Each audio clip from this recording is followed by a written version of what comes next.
Okay, good afternoon. I'm delighted to welcome Gary Rogers as today's speaker for our View from the Top series, which gives the college community a chance to hear from the best of today's business leaders and technology visionaries. Before I say a few words of introduction, I'd like to thank Theta Tau for co-sponsoring today's lectures. You've seen them out there. And they have sponsored this in conjunction with the Berkeley Engineering Fund. I'd also like to remind everybody that the next View from the Top lecture is on Tuesday, April 7th, after term break, and it'll feature Richard Karras, the CTO of Lucasfilms. And it'll be at noon also here in Sibley. So let me now tell you a little bit about Gary. Today is a really very, very special occasion because Gary Rogers is a Berkeley Engineering alumnus, mechanical engineering class of 1964. He was telling us that sort of if you count the years from when he started, it's 50 years. He's a great friend of Cal. Gary also received his MBA from Harvard in 1968, where he was a Baker Scholar. During his time here, Gary was a member of the Cal crew and rowed in the U.S. Olympic trials. The 1964 Cal crew was one of the finest in Cal's history, without a single loss in the entire International Rowing Association season. In 2004, Gary's generosity helped to build a new home for the Cal crew, and the T. Gary Rogers Rowing Center was opened. This center is home to more Olympic gold medalists than any facility in the world. In 1977, Gary bought Dreyers with fellow Cal alumnus Rick Kronk. Together they transformed Dreyers from a regional ice cream business into the nation's largest provider of premium and super premium ice cream and frozen snacks in the U.S., with over $2 billion in sales. Gary served for 30 years as chairman and CEO of Dreyers Grand Ice Cream until 2007, when the company was sold to Nestle. During his tenure, the Dreyers I Can Make a Difference philosophy was developed. These core values and guiding principles have become the cornerstone of Dreyers' success. We'd like to thank Gary and Dreyers for their generosity in providing the Dreyers gift certificate for the students today. Thank you, Gary. I'm going to say a few more words about you, though. That was just a thank you. Upon his retirement from Dreyers in 2007, Gary became chairman of the board of Levi Strauss, as well as more recently the chairman of the Federal Reserve Bank of San Francisco, and these are positions he currently holds. In reviewing the vast materials that are available about Gary, the one fact that really sums up his accomplishments and qualities as a business leader and as a citizen is this one. Gary Rogers is an Eagle Scout, as are 10 members of the Rogers family. In addition, Gary is a recipient of the Distinguished Eagle Scout Award from the Boy Scouts of America. This service award recognizes distinguished professional and community service for a period of at least 25 years after attaining the level of Eagle Scout. The mission of Berkeley Engineering, educating leaders, creating knowledge, and serving society, I think really is very much along those ideals. I can think of no one better who exemplifies this mission. We are delighted to welcome back to Berkeley Engineering one of our own, T. Gary Rogers. Welcome. Thank you. Thank you. Well, good afternoon. I know we're competing with the NCAA basketball game here, so in midterms too, I understand. So I appreciate you turning out today, and I hope there's some take-home value for you in what I have to say. It's like a trip down memory lane for me. I was sitting in the then equivalent of where you're sitting now 50 years ago. They didn't have fancy auditoriums like this. I think in my case, I was probably listening to some old guy pontificate down in Dwinell Hall or something, worried about whether I was going to pass that calculus test the next day. So, I mean, I can vaguely remember. I mean, it's tough after 50 years, but I can vaguely remember being where you are. And I thought what I could best spend my time on today would be to just reflect a bit on, as the title says, lessons learned since I was here. I think to have someone who began where you're beginning and is 50 years down the trail from where you are, you'd hope I would have learned something. Who knows? Maybe you'll agree with me, maybe you won't. But I have 10 thoughts I wanted to share with you. 3 of them are just kind of general lessons I think I've learned, and then the other 7 I want to present in the context of the Dreyers story, which I'll take you through. First of all, carpe diem. You only get one trip around the track of life. It goes by really fast. And you owe it to yourself to enjoy that journey. I think that's as important as anything I can say to you. I can remember when I came back from the Harvard Business School and I was living down the peninsula at my wife's family home. And I used to take the train into the city. And I was young and ambitious, and I was working for a consulting firm, and I couldn't wait to get to the office when I got off the train. But I'd be walking by these, guys who just sort of shuffling along. Oh, damn, another day at the office. And it struck me, what a waste of human potential. And there is something for everyone in this life. And, find it. Go for the gusto. Always look for those things that are new, different, challenging, and that are going to provide you satisfaction.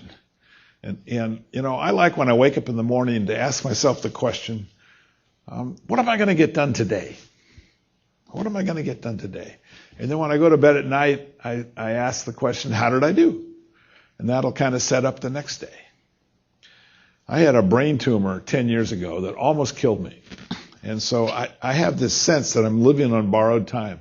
And when I walk around this campus on a beautiful day like today, or to have the opportunity to be with you, we're never going to have it again. There are no mulligans in life. So if you live your life that way, I think it'll lead to a happier and better, more satisfying life. And that leads to my second point, which is if you're going to make the most of that one trip around the track, learn to enjoy the daily process. Learn to enjoy the struggle. I wrote on the crew here, as the dean said, and I think it was the most important thing I did when I was on this campus. But maybe the most important lesson I learned there was to enjoy the daily workout. The crew started rowing in September. And the first race isn't until April of the next year. So you row thousands of miles before you have the opportunity to have a race. And if you didn't enjoy those daily workouts, you'd be crazy to do that. But it's a real metaphor for life. You go out there in those workouts, and the coach would have you row 2,000 meters, and you'd see which boat finished first, and then he'd pull the boats together, and he'd change 2 of the oarsmen. He'd pull the boats together and change the foreman, and then you'd row another 2,000 meters. You really found out what you were made of. Every day was a competition. And you learn to look forward to that. And, so often in life, people that have worked for me have come and said, Gary, I'm so frustrated. I've got this problem or this challenge. I can't seem to work through this. And my response is, aren't you lucky? Aren't you lucky? Think of how lucky you are to be working on something that's worthy of your talents and your experience. If life were routine, if you were dealing with the same thing every day, think of how dull it would be. So when you're challenged here in engineering school, or when you're challenged later in life, think about the fact that the joy of life comes from that daily struggle. It's that opportunity to continuously improve. And we all have these big goals in life. And we all need big goals, whatever it is. Graduate from engineering school. But when you do that, you go to graduation, you drink a little champagne, and then the next day it's off, you're hunting for a job or something. And it's over pretty fast. But if you can enjoy every single experiment you do here, if you can enjoy preparing for every midterm you have to take, if you can enjoy, walking around this campus, I've learned that is the real essence of life. And then I've got 3 ideas for you in terms of evolving through life. and kind of in the way you approach life. Most of you are clearly left-brain people. I mean, I am too. I mean, engineers are by definition sort of rational left-brain people. But if you're going to succeed in life, you're going to have to engage your right brain too. I think if I had to choose between left brain and right brain, I'd choose the left brain. There's nothing wrong with rationality and clear deductive reasoning. But it isn't enough, and increasingly it isn't enough. There's a book that I recently read that I brought along today. It's not a great book, but it's called A Whole New Mind: Why Right-Brainers Will Rule the Future. And for engineers, it's probably a good read. But you can't succeed in life without being good at dealing with people, for example.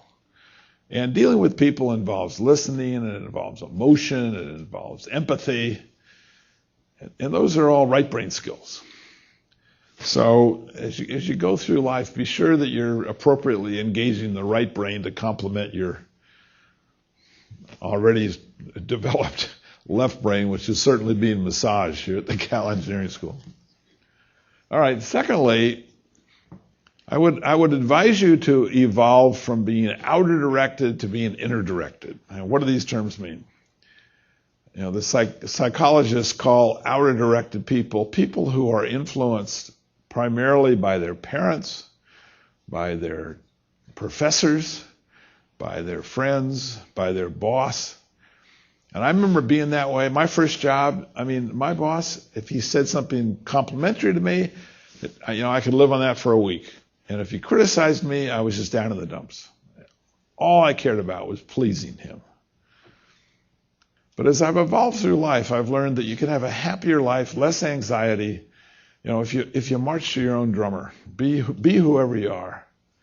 And judge yourself. Now, it isn't to say that you shouldn't be sensitive to what other people say to you. We all need input and constructive criticism, but put it through your own filter. And evolve to that inner directed self, which in general is much happier.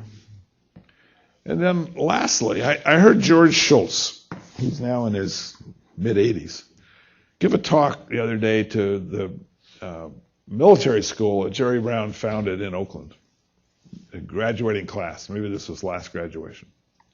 And he said, I really endorse going to a military school because you learn both head knowledge and gut knowledge. And he explained that. He said head knowledge is reading, writing, and arithmetic. But he said at a military school, you're learning discipline, you're learning tradition, you're learning values. And he said, as I've gone through my life, I've moved from following my head predominantly to following my gut predominantly. And I find that's true in my case too. I make more decisions these days based on what my gut is telling me. Maybe I'm interviewing a new employee for Levi Strauss, and I just have that sense of whether that person is right or not. And often I can't even articulate why I feel the way I do. But I've learned to listen to my gut, and it's amazing how often it turns out to be right. So those are three little things to think about that I would offer you. All right, let's move into the Dreyers story. In 1976, my partner Rick Cronk and I had gone broke in the restaurant business. And I was in desperate straits. I hadn't had a paycheck for over a year. Our company didn't go bankrupt, but it probably should have. I had 4 kids at home, 4 boys at home, under the age of 10. I was unemployed. Now, I was employable. I could have gone to work, I could have gotten a job. But I had that joy of having had my own business. And there's nothing like that. And so I wanted, if I possibly could, to find another circumstance where I could be the boss.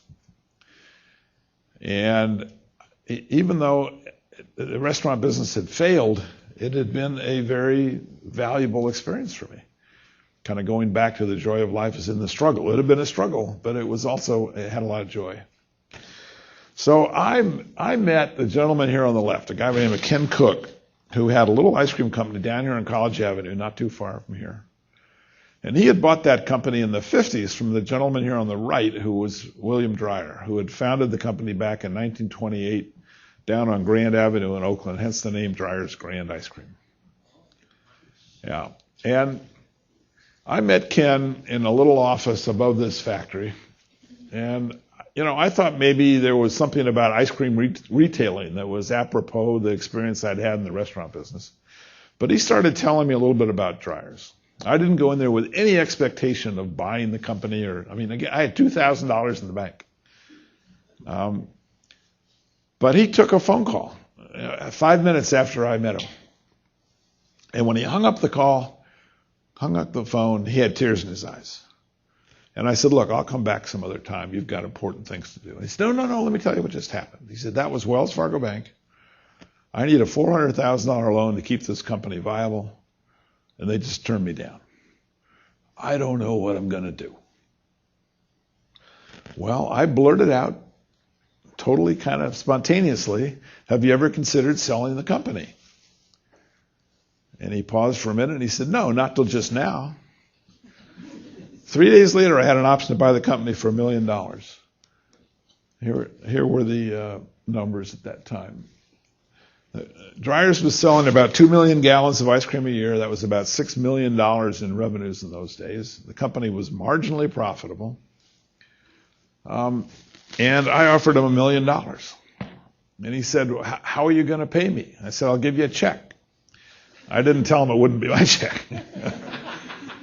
But that was okay, because I was able to it's interesting, I got a $500,000 loan from Wells Fargo Bank, the same bank that had turned him down for $400,000.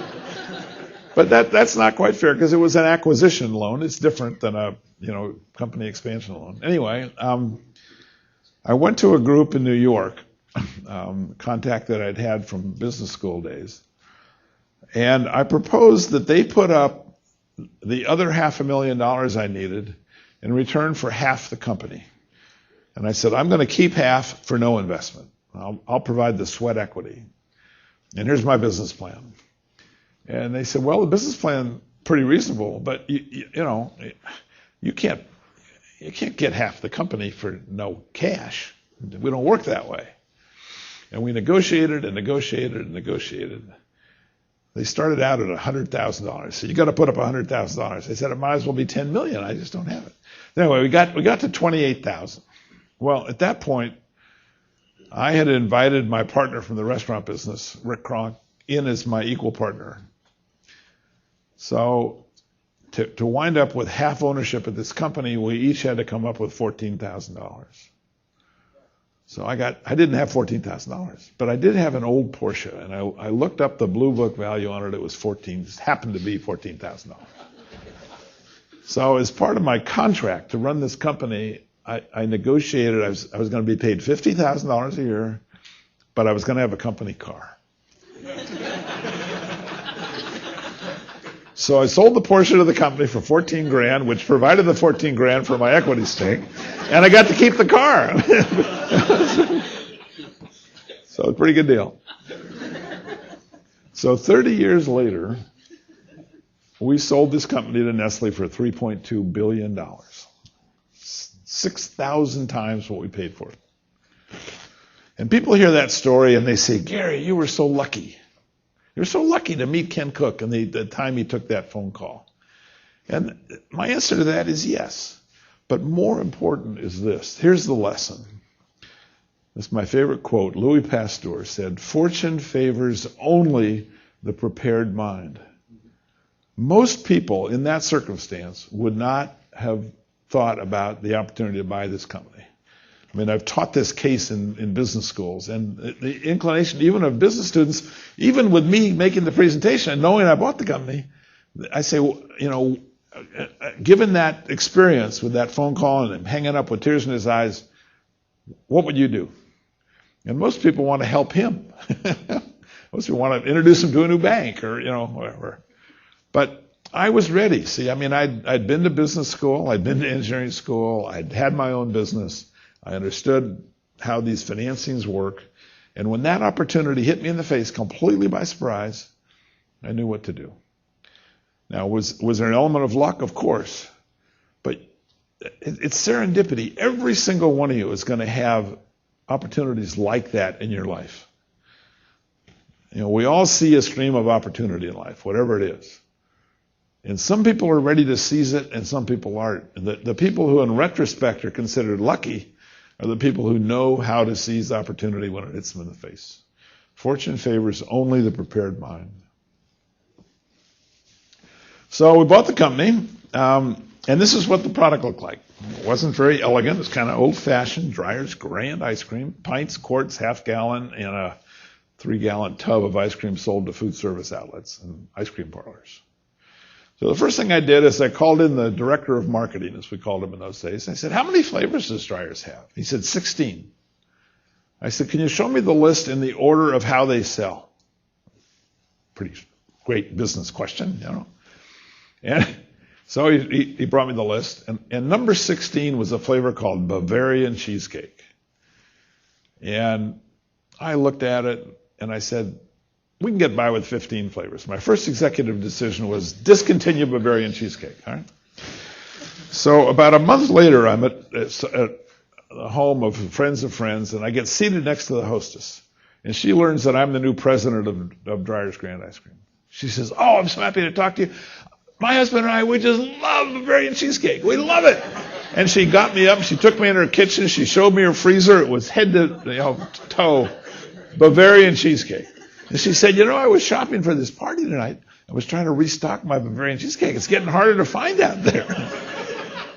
I didn't have the guts to tell her the truth.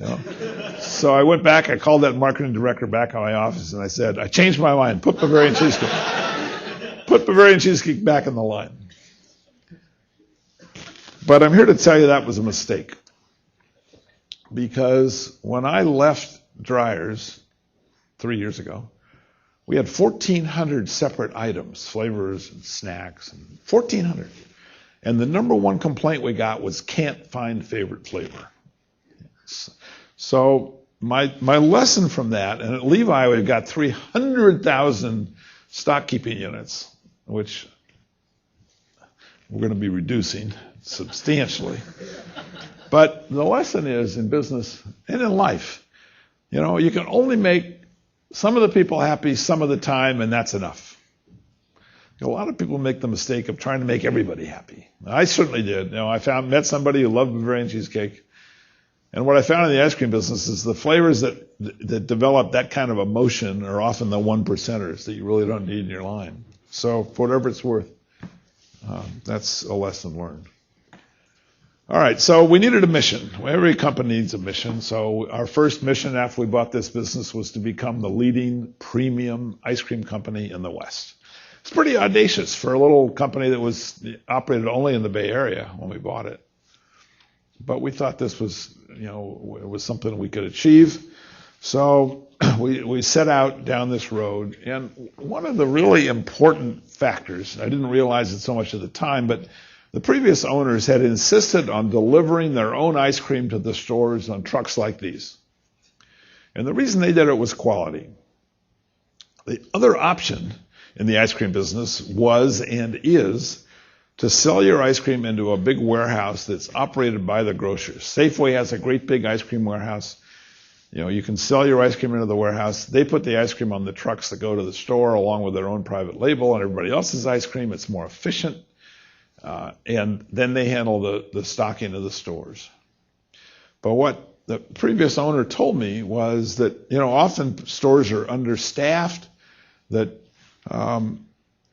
somebody be stocking the ice cream and get called away to the check stand, for example, and the ice cream will sit there and thaw and refreeze. And for premium ice cream, that's pretty bad. And so for quality reasons, we started out, this was a key business strategy. Well, what turned out is, until this day, this is one of the core values at Dreyers.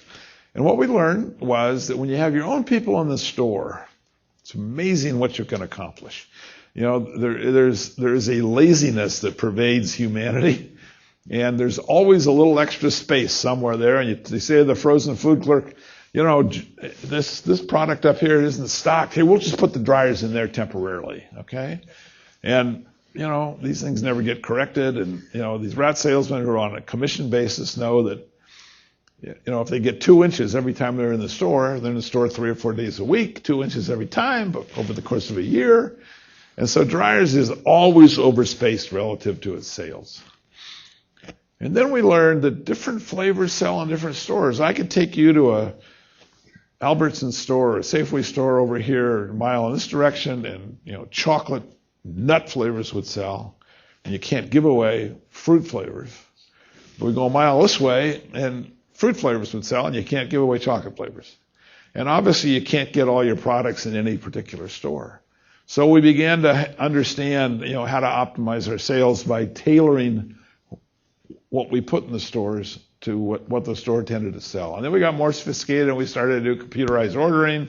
We had a system that was good enough that we knew what was in the store. I mean, we were getting sales off of the scanner every day. We could, based on what we'd put in the store, we knew what the inventory in the store was. And therefore we could route our trucks like UPS routes its trucks. And we wouldn't serve the store unless it needed service, and so forth. So a key element in this is real simple, but a key element in the success of Dreyers was we always had our own what's called DSD, direct store delivery. And, over the first 4 years we owned the company, we put this distribution system into most of the major cities in the West. And because the ice cream business is so highly fragmented, we were able to become the leading premium ice cream in the West. And over that 4-year period, we grew our sales to about $28 million. And we had earned, by the end of 1980, we were earning $1.5 million after tax. So that's a long story I won't bore you with, but our investors wanted us to go public to give them liquidity. So I went out and started talking to investment bankers, and son of a gun, I mean, the market was crazy in those days, and a high-tech firm by the name of Hambrick & Quist agreed to take us public. And we went public for a valuation of $45 million. So here's this little company that 4 years earlier we had bought for $500,000 in equity, was now sold to the public for $45 million, which meant that our backers got 90 times their money in 4 years. I mean, pretty amazing. And I mean, they had never had a return like this in all their history in what today you'd call the private equity business. This was a tiny little deal, but they made 90 times their money on it. So they went away happy. And we had cleaned up the product. By that time, we sort of entered the modern age. This was the package. This was the picture that was in that prospectus when we went public. So, we were on a roll. But now we had to move outside of the western states, and we had to begin to expand into the Midwest and the East. And we ran into a real problem because there was the only other large company in the premium ice cream business was called, of all things, Dreyers. So we had Breyers and Dreyers, and they had certain trademark rights. And anyway, we had to come up with another brand. And Bill Dreyer's partner had been Joseph Eady, who was a candy maker. And this had originally been an ice cream and candy company. And so I decided, I don't know why, but I decided this kind of funny name, Eady's. And so our product in the Midwest and East, ever since the early 1980s, has been Eady's. And today, Eady's is about 3 times as big as Dreyer's is. It's kind of amazing. But we set ourselves a new goal, which was to become the leading premium ice cream company in the United States. And essentially what that meant is we had to have more market share than Dreyers. Dreyers is better established than we were. Dreyers had about a 10% market share in the early 80s. We had about a 4% market share. So this mission was to pass Dreyers in market share, basically. And one of the things we did, Dean mentioned that, we inculcated this culture in this company we were building. I could spend all afternoon talking about this. And you have a little pamphlet that was handed to you on the way in, this I Can Make a Difference culture, which focused very much on the individual. And you can read that at your leisure. There are a lot of pretty powerful ideas in there. But this was a culture that was, focused on the individual. The idea was we want you to be the same person at work as you are at home. We want you to get involved here. We want you to find a way to make a contribution to what we're trying to do. In a large measure, you can define that for yourself. But we trust you to do the right thing. And the lesson that came out of that for me was a really powerful one. And that is, if you're very careful about who you let in the door in the first place and whatever enterprise you're working at, you can trust people to do the right thing. And the more you trust them, the more they will step up to that trust. I've been amazed at this. When we sold Dreyers to Nestle in 2003, the deal didn't close to 2006, but we did the deal in 2003. We had a conference up at Squaw Valley, and I had the 30 top people in the company in a room like this. And we were having a strategic conference for the week. And I had just been to Paris, and I had sold the company, had shaken hands with Nestle. I came back, and all these 30 people were working hard on strategy for a company that was no longer going to be this company, because Nestle brought a lot of ice cream products, including Häagen-Dazs, to the deal. So all our strategies were going to have to be rethought. So I sat through a day of these meetings, and I really felt guilty because everybody was wasting their time. On the other hand, if anyone leaked this deal, the deal wasn't going to be announced until the following Monday. And if anyone leaked the deal would blow up. But I had the doors locked, and I said, I'm going to tell you guys something, that if you breathe a word of this to your wives or your spouses or your children or your neighbor, I'll shoot you. But I just sold the company to Nestle. I want you to know that because I don't want you to waste your time this week. Well, the next Monday came and nobody had breathed a word of that deal. Now you talk about trust. I mean, that's putting $3.2 billion on the line. But it panned out. And I could tell you many, many other stories. If you have good people and you trust them, they'll do the right thing. My two favorite words, first of all in business, but now in life as well, my wife gets so tired of hearing this. My two favorite words are you decide. You decide.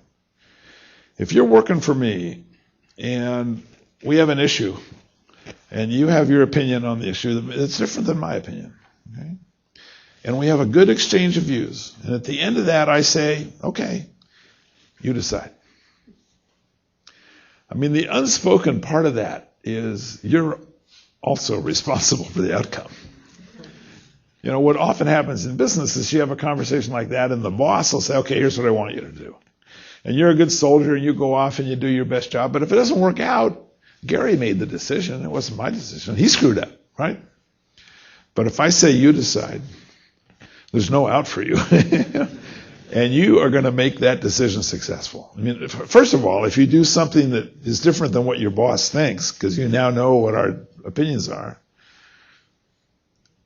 you're going to be damn sure, you're going to think about it before you do that.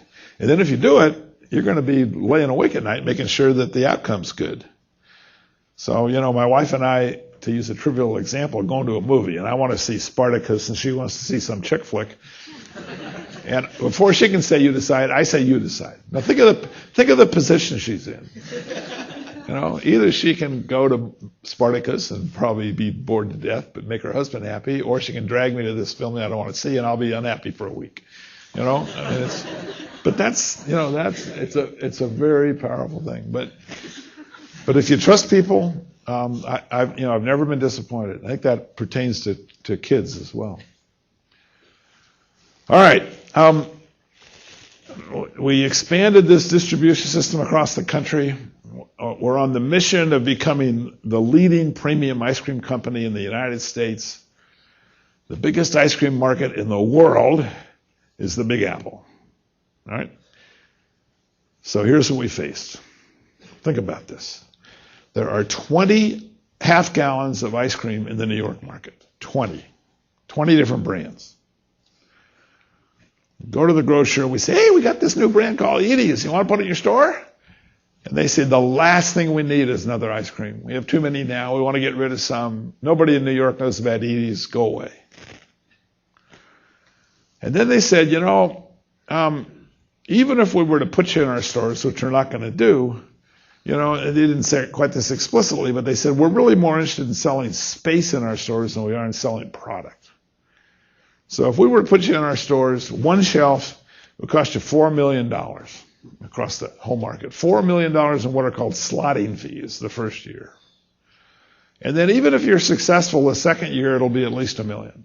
So we were looking at $5 million in just the ante in this game, assuming we could even convince them to put us in the stores.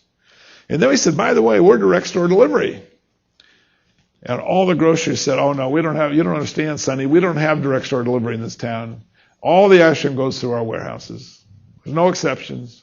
We don't want your trucks pulling up to our back dock. It's too confusing. No, even if we're going to put you in, we'd never do that. And then we said, oh, by the way, our direct store delivery system is non-union. Non-union trucking in New York. Go back to California, Sonny boy. I mean, you don't understand. And then we started thinking about this market. It's the most expensive advertising market in the world. We have to build a brand there. And then there is a copycat competitor that had seen us coming. We'd had success in Chicago and other markets, across the country. And this guy had taken a local brand. He had changed the packaging, so instead of brown and white, it was purple and white. It looked exactly like our package. He had exactly the same flavors. He was charging the same price point as we were. He had hired some of our former employees, and he was, in essence, Edie's in New York. And he wrote me a letter, and he said, if you come to New York with your trade style, I'm going to sue you, because I'm here first.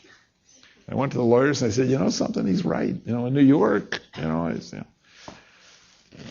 So what do? I mean, how are you going to be the leading premium ice cream company in the United States without succeeding in New York, right? But that's a pretty long list of obstacles. But we plunged ahead. We forged ahead. We said, hey, we're here to play. Go for the gusto, right? And we found a way, we convinced the grocer we could not only improve our sales, but we could improve the sales of the other ice creams in his store because of our know-how. We proposed ways of improving the ice cream aisles so they were friendlier to their customers. We gradually broke down their resistance. We paid the $4 million. We got them to agree to let us bring our trucks to the back door. I mean, all of this was really tough sledding, but we did it. We kept the operation non-union. It's non-union to today by making all of these route salesmen independent distributors by selling them or leasing them a truck. They all became independent operators. They weren't subject to being organized by the unions. Made that work. It's rather tricky. We bought the copycat competitor for $25 million, which was a huge investment for us. And 5 years later, Edie's Grand Ice Cream was the best-selling ice cream in the New York market, and we were making really good money in New York. I mean, and I take you through that story because it really makes this point. I really have learned over and over again that if you are optimistic and you're persistent, it is a really great combination. Woody Allen said 80% of success is just showing up. I have friends in the venture capital business who will say, in all my experience in venture capital, I've never met a rich pessimist. My crew coach here at Cal used to say, there's no such thing as can't, there's only won't. And, I've learned that in life, and I give it to you. It's amazing sometimes how you can overcome unbelievable obstacles like that New York story if you just apply yourself and if you're persistent and if you maintain your optimistic view. The glass is always half full. All right, so we're cruising along. It's 1988, and the Department of Agriculture puts out this message to America. It said, we've got this new food pyramid, and the biggest problem with Americans is they eat too much fat. And so they sent notices to everybody in the food manufacturing business. They say, and it was a voluntary thing, but they said, please try to reduce the amount of fat in your product. So, being good citizens, we came up with a product that was half the fat. Most of our ice creams were 14% fat. Here's a product that was 7% fat. And we thought we were doing our patriotic duty. So we take it to the FDA and we say, hey, we got this great product. It's half the fat. Tastes pretty good. And we want to call it light ice cream. FDA says can't do that. We said, well, why not? If you call it ice cream, it has to have at least 10% fat in it. No exceptions. Okay? So we scratched our head and we thought, what are we going to do? And we came up with this package, which doesn't say ice cream. There's no ice cream on that package. And yet consumers, seeing that in the store from Dreyers Grand ice cream in that package, they added the ice cream. We didn't have to say ice cream. They knew it was ice cream. The FDA made us put this silly little mice type on the bottom that said light dairy dessert. But anyway, it was a big success. Early in my career, we used to advertise in California as the West's finest gourmet ice cream. Knudsen, who in those days was our primary competitor in California, called themselves the very best. And their advertising said, we are the very best ice cream. I get a letter from some lawyer for the state of California that says, you can't call yourself the West's finest ice cream unless you can prove it. You have the data to prove it. And I said, no, we don't have the data to prove it. It's puffery, come on. I said, what about our competitor, Knudsen, who says they're the very best? And I have a letter. It's a classic letter. I'll keep it to my dying day, which explains to me in about 3 pages of fine type the difference between best and finest. It's okay to say best. It's not okay to say finest. So these are examples of many lessons I've learned, which is so apropos of what's going on today. But my takeaway from this is never count on the government to help you. The government is your silent partner. I mean, more than half the money that we made at Dreyers went into the government treasury. I mean, you add up all the taxes, the payroll taxes on our employees, the taxes on our profits, taxes on our property, and so forth and so on. Way more than half of what Dreyers made went to the government treasury. But they never helped us. At every step, they would get in the way. It's just a shame. There's great leverage there, but we can't seem to employ it. All right, so by 1993, our distribution had covered about 2/3 of the United States. We had grown the company rather substantially. We were up to almost $500 million in sales and $16 million in profits. Still not a big company, really. But we had achieved our mission. The important thing was that in 1994, we were able to say that we were the leading premium ice cream company in the United States because we had more market share than Dreyers. And you can see Dreyers had sort of stayed at roughly a 10% market share during that period, and we had grown from 4 to a little more than 10. So it was time to celebrate. And we had what came to be called the MOAP, the mother of all parties. And we chartered 4 747s. One of them started in Miami, one of them started in Boston, one of them started in Philadelphia. And they hopscotched across the country, picking up all of our employees. Anyone who had worked for us for more than a year got on the plane. They all came into Oakland. We coordinated this. They all came into the Oakland airport about 4 o'clock. We had buses to meet them. We took them to the Oakland Conference Center. And did we have a party? There were about 3,000 people at this party, and the bartender told me he had served 14,000 beers. And I think half of those were spilled. But we had activities. We had a rock band. We had a rally. We had everything you could have. About 4 hours later, we put them back on the buses. We took them back on the airplanes. And by 3 a.m, they were all back to their spouses. We were not going to put them up overnight after 14,000 beers. That would have been a big mistake. Anyway, it was just a great celebration. It's gone down in Dreyer's lore. And I haven't called this out as a lesson, but I think it is important to celebrate, during life. But on to the next chapter. Now that we had become the leading premium ice cream company, we said we're going to be the preeminent ice cream company. It doesn't sound like much difference, but the difference was that now we were going to be in all segments of ice cream, super premium ice cream, snacks, all that. And we were going to do that across the United States. So we began to work hard on new products. And here are some really great new products we came out with. Dreyer's American Dream. No fat. It was the perfect ice cream had no fat in it, 0% fat, fat-free, okay? Megamouth for kids. Kids and ice cream go together perfectly, So we had an ice cream just for kids. We had something called Dreyers Grand Delights, which was an ice cream sundae in a little cup, convenient, easy to eat. We had Portofino, which was a gelato, a great Italian ice cream. We had Frutola, which had granola in it. It was healthy. It was a great snack. It was low in fat. All of these were just fantastic products. And what did they all have in common? They failed. Every one of them. Every one of them failed.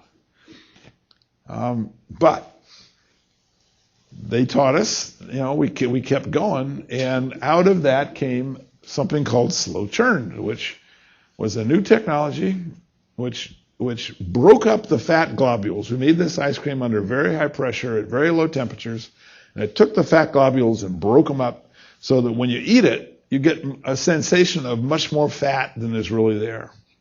It's true technological breakthrough, real innovation. So a 5% fat product tastes like a 14% fat product.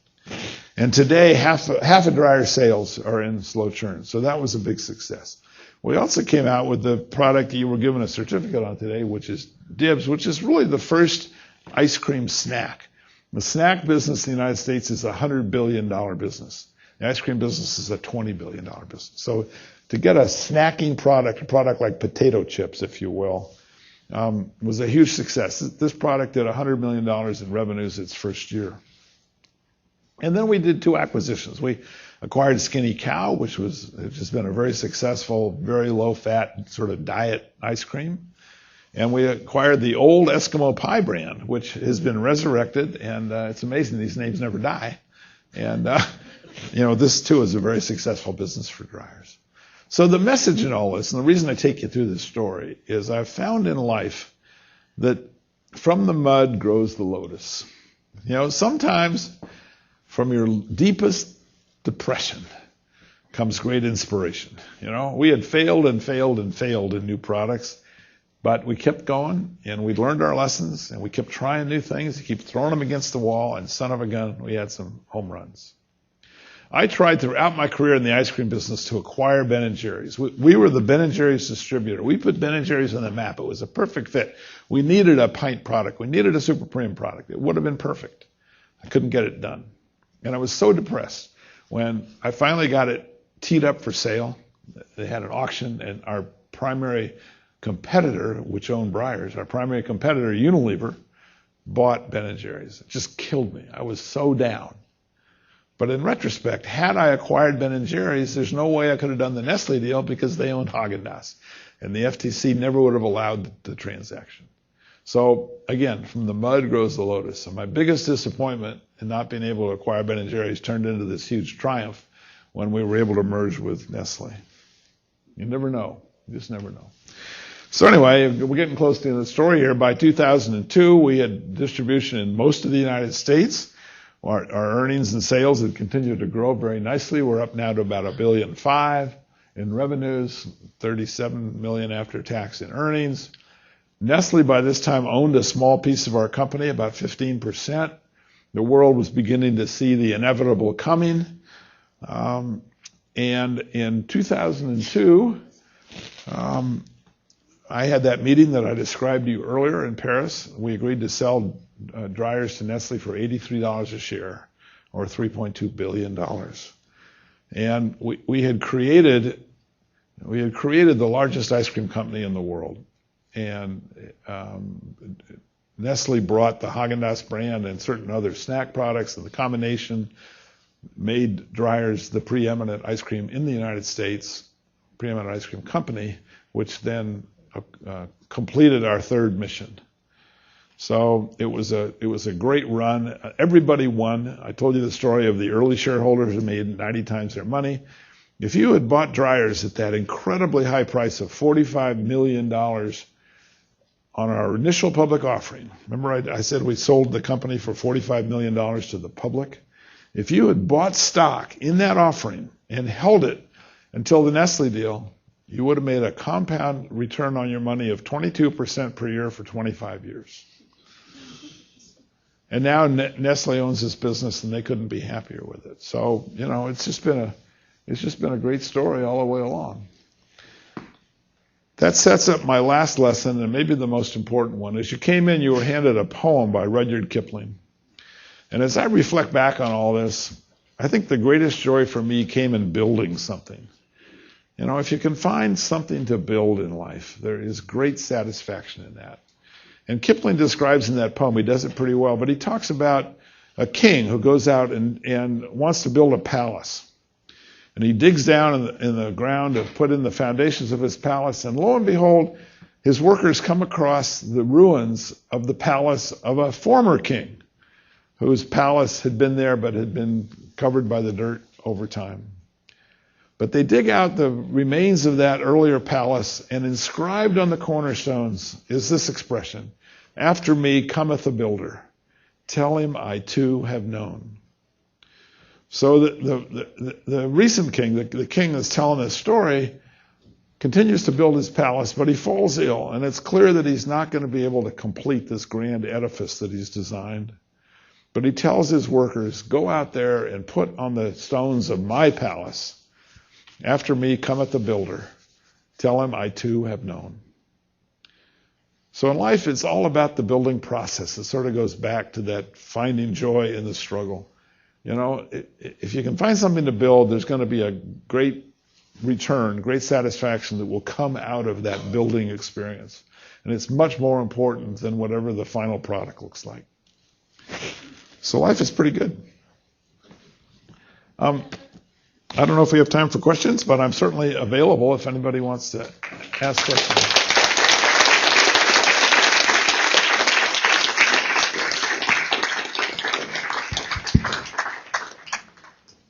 Use the microphones for any questions. Someone can hear you. Okay. Right. On it. Thank you. Mr. Rogers, how has your mechanical engineering background helped you in your career? I think that the business schools, the good business schools, love to admit engineers. They love to admit people with quantitative majors, because they know that rational thinking and problem solving, especially problem solving, is key to success in business. So, when I went on to the Harvard Business School, which I didn't ever plan to do, I did it because a friend of mine had gone on and done that, and he told me he'd beat me up if I didn't apply. So I was afraid not to apply, so I did. And I got in. And, what's really interesting is that someone that I met in a meeting just like this, when I was an engineer at Cal, was a guy by the name of Walter Haas Jr., who was giving a presentation on Levi. And he at that time was the chairman of Levi Strauss. And, I met him, and we served on a committee together for the chancellor later on, and I got to know him pretty well. And I got him to write me a letter, a recommendation to the Harvard Business School, which I'm sure is why I got in. And that started my business career. But who would have thought that 50 years later, I'd be the chairman of Levi Strauss? So, there's serendipity in life. And I don't know exactly, what caused what, but I know that you can't go wrong if you are a good problem solver, if you have good quantitative skills, if you think rationally, and then if you do what we talked about here today, which is to be ready for opportunity when it strikes. It might be in an engineering career, it might be in, nonprofit, and it might be in business, who knows. My only advice to you is don't go to law school. If anyone in this room ever thinks about going to law school, you come see me, because I save souls. I think that's the worst choice to make. Before I let Rob make the answer, you asked about who was doing combustion. That's Professor Dibble. That's a combustion expert. But you were there to ask a question. I was microphone. I got in a little bit late. It's spring break for the students next week, but for some of us, we are going to various parts of the country to try to rake up some of these Obama bucks that called the stimulus package. Obama bucks, yeah. And and everybody else. Yes, well, so I was mortified. I love that word. Mortified when you say the government won't help me. Yeah. And whereas I'm trying to put together alternate fuel factories and things. Yeah. Don't use that. Don't rely on the government. My advice to you is read Atlas Shrugged. I'm in the middle of Atlas Shrugged for the second time. I read it when I was a student here, okay? And I'm reading it again. I'm on page like 650, which means I'm halfway through the book. But I swear to God, I put down Atlas Shrugged and I pick up the Wall Street Journal. I'm reading the same story. I mean, as we sit here today, and I don't want to get political, but the Congress of this country is voting on a bill that is going to specify the compensation policy of one company in our economy.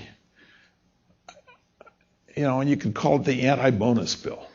I mean, these congressmen don't know from diddly about how to run a company or how to bail a company out that we've given $180 billion to, all right? And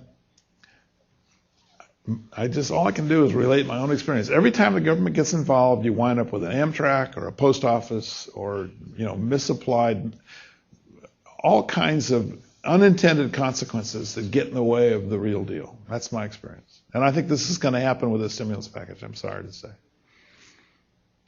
For me, too, it'll be the second read of Atlas Shrugged. Okay, good. Wonderful. Well, okay. I think we have a little... Oh, boy. Hey. Oh, good. There's all kinds of goodies in it. Oh, my goodness. That's great. So welcome back to Cal. Thank you. It's nice to be here. Thank you very much. Thank you all. Anybody know the score? Anybody know the score? Cal's down 2 at the half. Hey, not bad. We can all see the second half. Okay. Thank you. Thank you. By doing the biofuels and cognitive engines. Oh, my God. Cognitive engines that think. I'm trying to convert this fast.